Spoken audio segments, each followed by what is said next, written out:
Hello friends, welcome to Kaimanam by Kani. இன்றைக்கி நம்ம ரொம்பவே சூப்பரான கேப்சிகம் பன்னீர் புர்ஜி எப்படி பண்ணுறதுன்னு பார்க்கலாமா? இந்த ரெசிபி சப்பாத்திக்கு ரொம்ப அல்டிமேட்டாக இருக்கும். கண்டிப்பாக ட்ரை பண்ணி பார்க்கணும். ஃபஸ்ட்டு ஒரு பாத்திரத்தை வச்சுக்கோங்க. 2 டேபிள் ஸ்பூன் எண்ணெய் சேர்த்திக்கிறேன். நான் இன்றைக்கி கடலை எண்ணெய் யூஸ் பண்ணியிருக்கேன். எண்ணெய் காஞ்சதுக்கப்புறம் 1/2 டேபிள் ஸ்பூன் சீரகம், பெரிய வெங்காயம் 2 கட் பண்ணி வச்சுருக்கேன். பொடியாக கட் பண்ண பெரிய வெங்காயம், அதையும் சேர்த்து நல்லா வதக்கிக்கோங்க.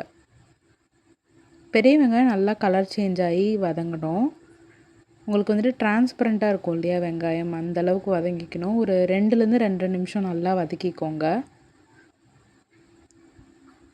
நான் மீடியம் ஃப்ளேமில் வச்சு நல்லா வதக்கிக்கிறேன். இது கூடவே 2 பச்சை மிளகா கட் பண்ணி சேர்த்திக்கிறேன்.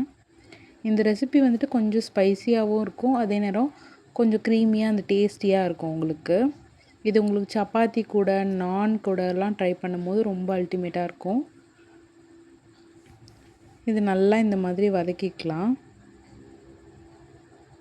வெங்காயம் நல்லா டிரான்ஸ்பரண்ட்டாக ஆகிற அளவுக்கு வதங்கணும். அப்படின்னா தான் ரெசிபி ரொம்ப நல்லாயிருக்கும், கிரேவிக்கு டேஸ்டியாக இருக்கும். இப்போ இந்த அளவுக்கு வதங்கினதுக்கப்புறம் 2 தக்காளி நான் சேர்த்திருக்கேன். மீடியம் சைஸ் தக்காளி, மீடியம் சைஸ் வெங்காயம் தான் எடுத்திருக்கேன். ஸோ தக்காளியும் நல்லா மசிகிற அளவுக்கு வேகணும். நல்லா வதக்கிக்கோங்க தக்காளி சேர்த்ததுக்கப்புறம். இந்த தக்காளியும் வெங்காயமும் சேர்ந்து நல்லா வதங்கிறதுக்காக கொஞ்சமாக உப்பு சேர்த்திருக்கேன். உப்பு சேர்த்து வதக்கிக்கலாம்.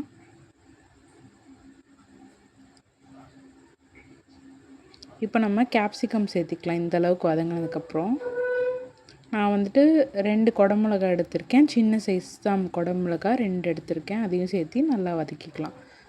இது ஒரு 3/4 பதம் வேகணும். இதில் நம்ம ஒரு தயிர் மிக்சர் ஆட் பண்ண போகிறோம். அது எப்படி பண்ணுறதுன்னு பார்க்கலாம். 3 டேபிள் ஸ்பூன் தயிர் எடுத்திருக்கேன். நல்லா கெட்டி தயிர். 1/4 டீஸ்பூன் மஞ்சள் தூள், 1 டேபிள் ஸ்பூன் மிளகாய் தூள், 1/2 டேபிள் ஸ்பூன் மல்லித்தூள் சேர்த்திட்டு இது கூடவே தேவையான அளவுக்கு உப்பு. இந்த தயிர் மிக்சருக்கு மட்டும் தேவையான அளவுக்கு உப்பு சேர்த்திக்கோங்க. முன்னாடி நம்ம உப்பு சேர்த்திருக்கோம். ஒரு 1/4 டீஸ்பூன் கரம் மசாலா சேர்த்திட்டு நல்லா கலந்து வச்சுக்கோங்க. இது நம்ம கொஞ்சம் தண்ணி ஊற்றி மிக்ஸ் பண்ணி வச்சுக்கலாம். கடைசியில் நம்ம கிரேவியில் ஆட் பண்ணிக்கலாம். இப்போ கிரேவி 3/4 வாசி வெந்துடுச்சு. நம்ம போட்ட கேப்சிகமும் நல்லா வதங்கி வந்துடுச்சு. இந்த டைமில் அந்த தயிர் பேஸ்ட் ஆட் பண்ணி வச்சுருந்தோம் இல்லையா, அதையும் சேர்த்து நல்லா வதக்கிக்கோங்க. இது நல்லா குக் ஆகணும். இந்த தயிரும் அந்த வெஜிடபிள்ஸும் நம்ம சேர்த்து நல்லா குக் ஆகணும். ஒரு 5 மினிட்ஸ் நல்லா வதங்கட்டும். அது வரைக்கும் நல்லா வதக்கி விட்டுக்கோங்க. மீடியம் ஃப்ளேமில் வச்சு நல்லா குக் பண்ணிங்கன்னா ரொம்ப டேஸ்டியாக இருக்கும். தேவையான அளவுக்கு தண்ணி சேர்த்திட்டு நல்லா வதக்கி விடுங்க. கிரேவியில் இருக்க வெஜிடபிள்ஸ்லாம் நல்லா குக்கான இந்த ஸ்டேஜில் நம்ம ரெடி பண்ணி வச்சுருக்க பன்னீர் சேர்த்துக்கலாம். இது ஒரு ஹோம்மேட் பன்னீர். நான் ஒரு 1/2 லிட்டர் ஃபுல் ஃபேட் மில்கில் ரெடி பண்ணது. அந்த பன்னீரையும் சேர்த்திட்டு நல்லா வதக்கி விட்டுக்கலாம். பன்னீர் சேர்த்ததுக்கப்புறம் ஒரு 5 நிமிஷம் லோ ஃப்ளேமில் வச்சு நல்லா வதக்கி விடணும். அது எண்ணெய் பிரிஞ்சு குக் ஆகணும். அந்தளவுக்கு நல்லா வேக வச்சுக்கோங்க. அதே மாதிரி நம்ம இப்போது அந்த தயிர் மிக்சர் சேர்த்தோம் இல்லையா, அதில் இருக்க மசாலா வாசம்லாம் இப்போ ஃபுல்லாக கம்ப்ளீட்டாக குக் ஆகிடுச்சு. இந்த பன்னீரும் அந்த மசாலாவோட பிளெண்ட் ஆகி நல்லா குக் ஆகணும். அதுக்கு நான் கொஞ்சமாக தண்ணி சேர்த்தி நல்லா வதக்கி விட்டு ஒரு 5 மினிட்ஸ் நல்லா வதக்கி விட்டு வேக வச்சுக்கிறேன். கிரேவி நல்லா எண்ணெய் பிரிஞ்சு வந்துருச்சு. இந்த ஸ்டேஜில் ஒரு 1/4 டீஸ்பூன் கரம் மசாலா மட்டும் ஆட் பண்ணிவிட்டு நல்லா மிக்ஸ் பண்ணி விட்டுக்கோங்க. அந்த கரம் மசாலா மட்டும் லைட்டாக மிக்ஸ் ஆகிறதுக்கு போதும்.